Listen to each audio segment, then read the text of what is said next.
పుట్టిన 3 సంవత్సరాల వయసులోనే ఆస్తమాతో దగ్గుతూ తల్లిదండ్రులను భయపెట్టేవాడు. పసివాడికి ఏమవుతుందో అని రాత్రింపగలు మేల్కొని బాధపడేవారు అతని తల్లిదండ్రులు. అలాంటి ఒక పసివాడు పెరిగి పెద్దయ్యాక నియంతలకు నిద్ర లేకుండా చేస్తాడని ఎవరైనా ఊహించగలరా? అవును, ఆస్తమాతో బాధపడే ఓ పసివాడు పెరిగి పెద్దయ్యాక నియంతల గుండెల్లో నిద్రపోయాడు. వాళ్ళకి నిద్ర లేకుండా చేశాడు అతని చేగువీర. ఇతన్ని అందరూ ప్రపంచ విప్లవకారుడు అంటారు. పేరు చేగువీర. ఇతను పుట్టింది జూన్ 14, 1928 అర్జెంటీనాలోని రోజారియాలో జన్మించాడు. చేగువీరకు యుక్త వయసు వచ్చేసరికి ఇంజనీరింగ్ చదవటం ప్రారంభించాడు. కొద్ది రోజులకే దానిపై అతనికి మనసు మారిందో లేక వైద్యంపైకి మనసు మళ్ళిందో తెలియదు, కానీ ఇంజనీరింగ్ చదువుకి స్వస్తి చెప్పాడు. వైద్య విద్యార్థిగా మళ్ళీ మొదలుపెట్టాడు జీవితం. కానీ చదువు మధ్యలోని లాటిన్ అమెరికా మొత్తం తిరగాలని అతనికి మనసులో కోరిక బలంగా నాటుకుపోయింది. ఇక అంతే, తిరగాలని అతని మిత్రుడు ఆల్బర్ట్ గ్రెనాడోను సిద్ధం చేశాడు. ఇద్దరూ కలిసి ఒక పాత మోటార్ సైకిల్పై చిలీ మీదుగా లాటిన్ అమెరికా తిరగాలని బయలుదేరారు. కానీ ఆ ప్రయాణం జీవితాన్ని మార్చేస్తుందని ఊహించలేదు. ఆ ప్రయాణం మొదలు పెట్టాక దారి మధ్యలో ఎన్నో అనుభవాలు, కోట్లాది మంది ప్రజల బాధలను, ఆకలి చావులను కల్లారా చూశాడు ఆ ప్రయాణంలో. లాటిన్ అమెరికాలోని బానిసల జీవితాలలో వెలుగు నింపాలని నిర్ణయం తీసుకున్నాడు అయితే అప్పటి నుండి ఆ దిశగా చదువును ముమ్మరం చేశాడు. కానీ తన మెడిసిన్ చదువును మాత్రం నెగ్లెక్ట్ చేయలేదు. కొద్ది రోజులకే చేకు డాక్టర్ పట్టా చేతికి వచ్చింది. డాక్టర్ పట్టా సాధించిన కొడుకును చూసి తల్లిదండ్రులు ఆనందపడ్డారు. కానీ తన తల్లిదండ్రులకు షాక్ ఇచ్చాడు. దోపిడీ చేస్తున్న నియంత్రణను అంతమొందించి వాళ్ళ అరాచకాలకు బానిసలైన ప్రజలకు విముక్తి కలిగించాలనుకుంటున్నాను అన్నాడు. ఇక అంతే, తాను అనుకున్న దిశగా అడుగులు వేశాడు. అప్పటికే తాను చూసిన లాటిన్ అమెరికా ప్రజల దుర్భర జీవితాలు అతని కళ్ళ ఎదుట మెదులుతున్నాయి. ఆ జీవితాలను మార్చడానికి తన ప్రయాణం మొదలుపెట్టాడు. తన విప్లవానికి మొదట బొలీవియాని ఎంచుకున్నాడు. అక్కడ మార్పు తీసుకురావాలనుకునే లోపే అక్కడ నాయకత్వ లోపం ఉండటంతో అక్కడి నుండి గ్వాటిమలా వెళ్లాల్సి వచ్చింది.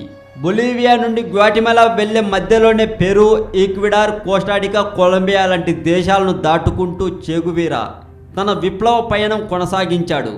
తాను గ్వాటిమలా రాజధానిలో ఉన్నప్పుడే అతనికి అనేక విప్లవ గ్రూపులతో పరిచయాలు పెరిగాయి.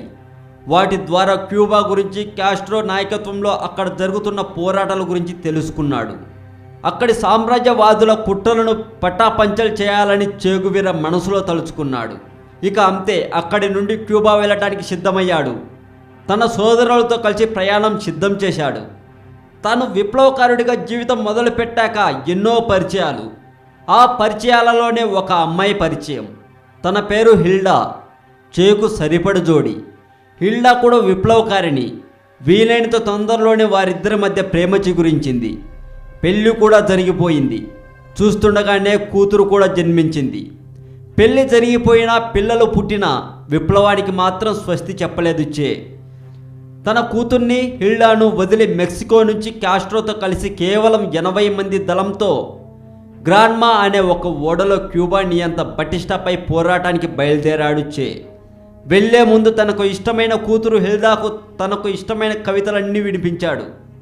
తనకు ఆస్మా ఉందని, 1కి 10 సార్లు ఇన్హేలర్ మర్చిపోకు, ఎక్కడా పారేసుకోకు అంటూ తన భార్య హిల్డా చెప్పింది.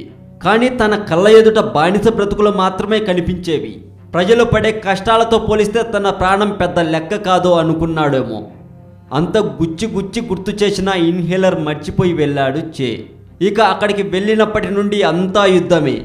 ఆ యుద్ధంలో తీసుకున్న నిర్ణయాలు కానీ, సైనికులకు చెప్పిన గెరిల్లా యుద్ధం వారికి బాగా ఉపయోగపడింది. చివరికి అక్కడ క్యూబాలో విప్లవం విజయవంతమయ్యింది. క్యూబా పునర్నిర్మాణంలో పాత్ర మర్చిపోలేనిది. అందుకే క్యూబన్లు కాస్ట్రోను అభిమానించినట్లే చేను కూడా అమితంగా ప్రేమించారు. ఆ తరువాత అతను చేసిన ఎన్నో సాహసాలు చేను ప్రపంచ వీరుడిగా నిలబెట్టాయి. ఆ తర్వాత తాను మొదట విప్లవం మొదలుపెట్టిన ఆ బొలీవియాకు వెళ్ళాడు. అక్కడ కూడా విప్లవాన్ని విజయవంతం చేయాలని చాలా ప్రయత్నం చేశాడు. అమెరికా తొత్తు ప్రభుత్వానికి వ్యతిరేకంగా దండు కట్టాడు. ఆ తర్వాత బొలీవియా నియంతలో చేని బంధించారు. దుర్మార్గంగా కాల్చి చంపేశారు. చే చనిపోయాక చే సమాధి కూడా లేకుండా చేయాలని, ఒకవేళ సమాధి చేస్తే అది ప్రపంచ యాత్రా స్థలంగా మారుతుందని గ్రహించిన బొలివియా నియంతలు చే సమాధి కూడా లేకుండా చేయాలనుకున్నారు. కానీ చే ఎంతోమంది గుండెల్లో ఇప్పటికీ కొలువు ఉన్నారు.